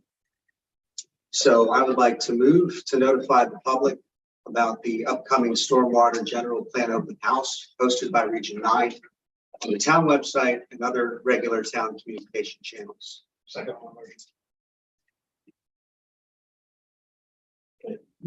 Let's go with the one that's first name begins with a C. Any discussion on the motion? We have a second. All those in favor of the motion? Who's the second? Not me. Which version? Yeah, and which C is it? I don't know. CP. All right. Thanks, Don. And just going to clarify that, it sounds like that is like my open house. It's going to be kind of drop in whenever you Yes. want to. What's the closing time on that? I guess once all the saying has been said. Okay. 2 or 3 hours. Maybe 6 p.m. I don't think it went past 8, sure. No, this is not a range or stormwater. Okay.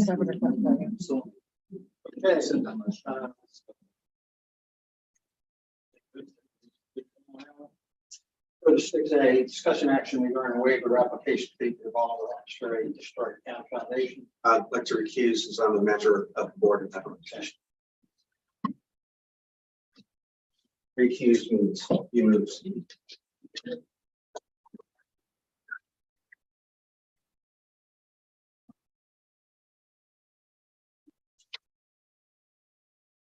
Okay, Patty, if I start to babble on this, come to my rescue, will you? You have probably a copy of the email from Kevin Howell. This is for the association, and they're requesting a waiver for the permit fee of $817.50 that would be normally required for this project, which is the replacement of the front and side porch roof. There has been precedent set on this in the past. On July 12th of 2022, correct me if I'm wrong, Patty, the same organization requested a waiver of permit fees for the new sidewalk or walkway down on Potomac Street, where John's business burned out in 2015. A little narrow walkway was undertaken by the foundation, and the waiver was granted for that. So the foundation's coming back now for this project behind me on the church for $817. So that's the background on this. And since there's no process, this would have to be approved by the council. I move to waive the application fee for the Bolivar Harpers Ferry Historic Town Foundation for their work, their application for a permit on First Zion Church. Do we have a second on the motion to? Maybe we should look at the dollar amount, or is that just, can we just say application fee, or should we say the dollar amount? I'm just, It was to waive the application. just waive it. Okay. And Christian, was that a question or? was No, that a second? I'm gonna second you. Okay. Any discussion on the motion to waive the $817.50 fee? All those in favor of the motion to waive, raise your hand. Okay, somebody bring. Storm back in. Or if you want him to stay out there. Which leads me to the second item. And Kevin had some long discussions on this. There's no guidance that we have for this. So, you know, and these kinds of things, we got to come to the town council. And the thought was the possibility of us developing a clear policy that's annotated and approved by the council, that we don't continue to have to come in here every time an organization, a nonprofit wants a fee waived. And I, you know, Kevin, I'm turning to your expertise regarding how and if we should proceed in that direction. This is now what, 2 months? We've had this twice. I anticipate we've got several nonprofits in the town. May come up again. And I think that possibly we should be prepared to deal with this instead of coming to the council. The Budget and Finance Committee actually dealt with this issue. I have brought it up as an agenda item, and we just discussed it. It wasn't not an action thing, and it might be a little more complicated than I thought. So it may require additional study. As much as I wanted it, there are some complications. Due to the fact, you know, a nonprofit could be set up in our town. Just how do we know which nonprofits? And, that was one of the issues. And also that you want to have even an application, want to make sure that it's not even the appearance that one nonprofit organization is being favored over another, that everybody has not just those opportunities, but they're aware of them. So it is a lot. So I think it is appropriate for it to be careful to consider. That will also might be First Amendment issues with regards to the nonprofit of the church or the religion. Yeah, There might be some. Maybe, yeah. Is this in providing our ordinances now? Just like they're treated just like any other resident, like a resident. But The fee is a building permit fee. Yeah. Yeah. And It the- applies. On the application. Right. And my understanding is those fees are not set in the ordinances presently, but on the application fee is policy. I did have an idea on it because in our list from the ad hoc committee about improvements needed in the ordinances, in the permitting process, the question of fees came up that are they higher than they should be? The state of West Virginia, it's my understanding, and I've heard this secondhand, it is their policy that permit fees should reflect the cost to the town or the counties, the jurisdictions. And so they were set here in Harpers Ferry some time ago, I think because everyone was thinking about hilltop development and what it was going to cost to hire experts. At any rate, the ad hoc committee suggested that maybe planning commission is a good body to look at fees in general and do some comparison among other jurisdictions, talk about the needs and look at what maybe all of the fee structures need to be brought down to where it would not be such a burden, not only for nonprofits, but on people who are trying to, people of maybe modest means who are trying to keep up their historic homes. So if we could include maybe the picture of the issue of waivers inside of that whole picture. Now, the problem with that is that it's probably not going to happen in the next couple months. We're probably talking about several months of doing a little research and all, but that is a suggestion that for long term that we could combine it with the fee issue. Yeah, I would recommend we consider that. I mean, I appreciate that. I mean, this is not something that we need done by, like I said, the last time, this was what, August of last year, was the last waiver request we got from the nonprofit. I think we had one from a business as well, We did. which we did not consider. Why don't you go ahead and put that on your agenda, Chris, if you want to. But I mean, there must be an organic ordinance that authorizes setting of fees. And what I was saying that would be the ordinance review committee, based on recommendations, could put in there the criteria for waiver of the fees. I don't think the question, I agree it's a separate question as to whether the fees are too high and whether they should be modified, but we need to amend our ordinances that provide an authority for fees to set the standards for waiver. That would be in the ordinance apart from what I think it's a separate question as to setting the fees. And I think that's something that could be done. I think there's two different tracks. We don't have our fees. The fees are set in the applications under the authority that we have in our ordinance to set fee, to have these fees.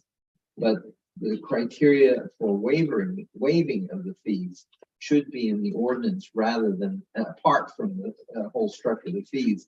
And that might be done more rapidly than is required to restructure the fees if we just can. And I think, the ordinance review committee could undertake that. And I don't think it would take months to set up criteria for waiver. And that's completely apart from whether fees are too high or whether they're fair. We shouldn't hold the whole thing up just to set what the fees are as a standard that we're looking at, not just the fees, and they're two separate tracks. Right, so we solve the short-term issue through the ordinance. In longer term, if we have fees in a reasonable range, there will no longer be as much need for a raise. Right. Okay, let's do that. Okay, last item.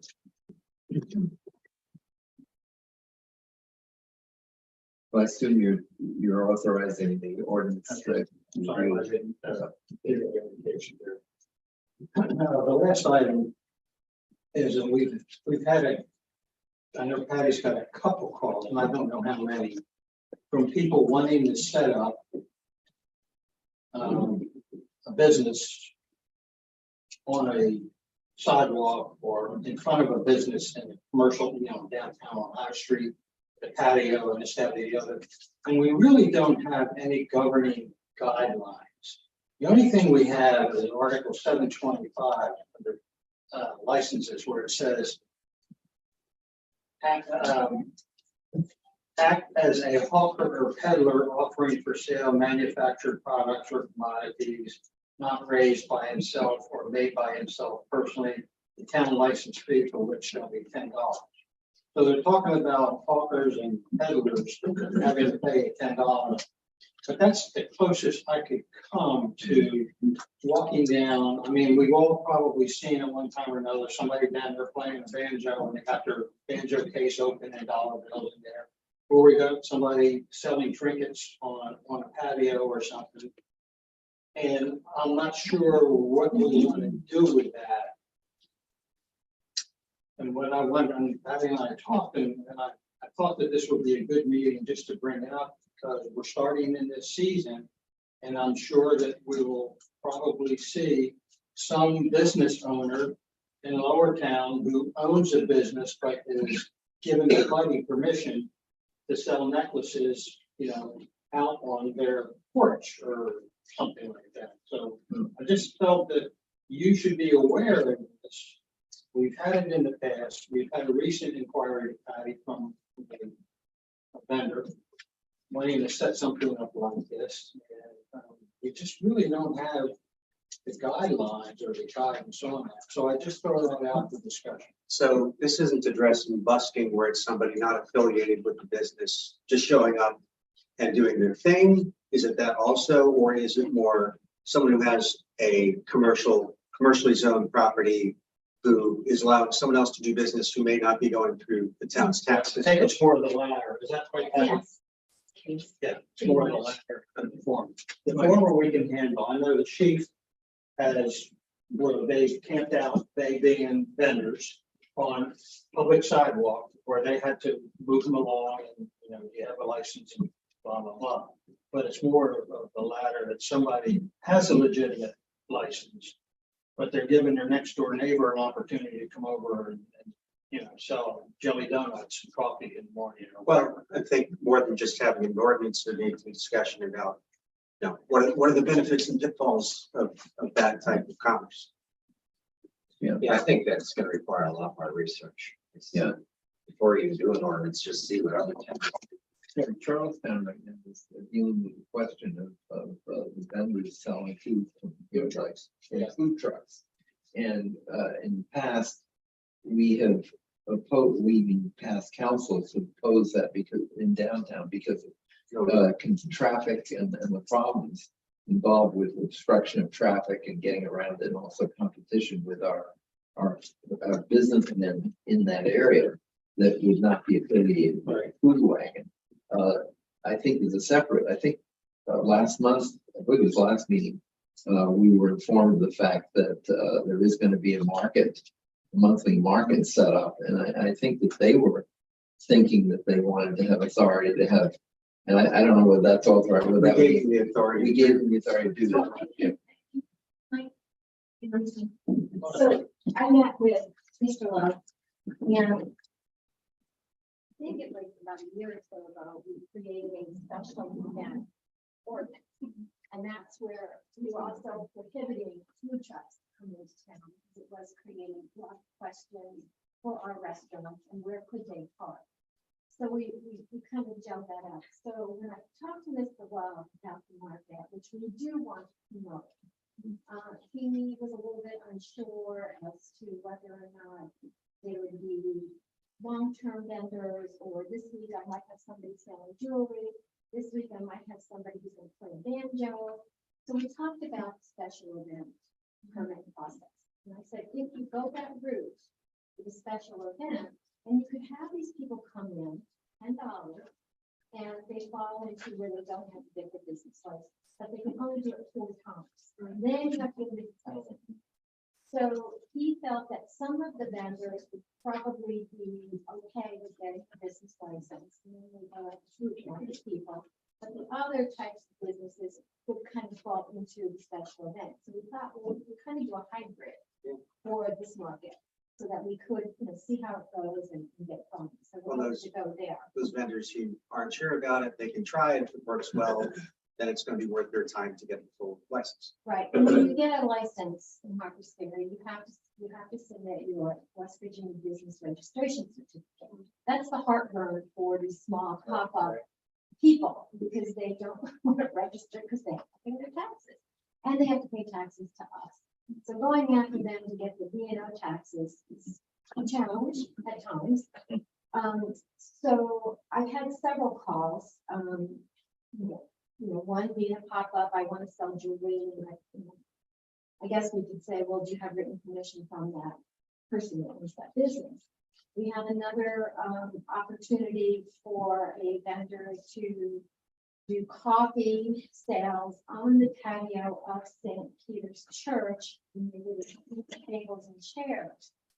So where do you get, this is where we're struggling, because I said, if you were in Thomas Hall, in their parsonage where they have a kitchen, they have tables, they have chairs, that'd be great.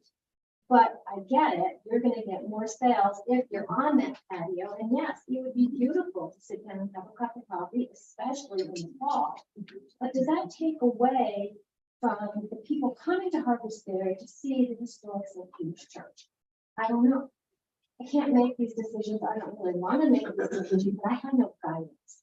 So I really need some guidance, and our business licenses are good for a year based on our fiscal year, which is July 1, the current year to June 30th. So we're coming up on a new set of license terms.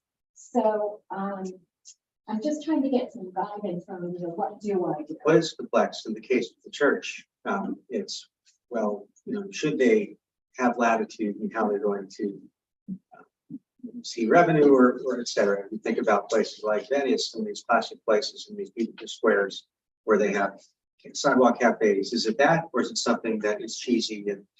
No, I think I thought about that too, and I thought how beautiful that would be. However, you don't see them at, the cathedrals, the tourists, those churches. You don't see them on their patios. You might see them a block down, but not on the church patio. I'm not trying to discourage it. I think it's really awesome, but is that what Harper's Ferry is, that vision? And how does that then affect our other vendors who do have brick and mortar spaces? Yeah, it's gonna take a lot more time. So I'm just looking for some guidance. I don't expect an answer tonight, but I just need some guidance on what to do. Okay. Okay, Good, thanks. thank you. Where do you think we start with that? Is that, would that go to planning first or, ordinance review or? Well, I was looking at the ordinance review. I think that's a logical place to do it, or and if we feel that we need input from somewhere else, we. I feel like it does need the input because when you're doing an ordinance, you're basically locking down what it is the town wants. And we're also in the middle of comprehensive plan review. So, and also, we don't know what the council's gonna be in 2 months. So I feel like, Well, we gotta try to help Patty too, because when she gets these calls, she's representing Harper's Ferry, and she just doesn't know what to say because we don't have a policy now that deals with something like this. And of course, the thing, like I said, is the hawker thing where you pay a $10 fee. It doesn't cover them. I think she's already had 2 inquiries already. Anyway, so Kevin and Jerry, so there's some thought on that. I think, I just want to be prepared. We're starting in the tourist season. And I anticipate we'll probably get a bit more. Okay. Motion to adjourn. Second on the motion to adjourn. Second. Chris. Second on the motion. All in favor?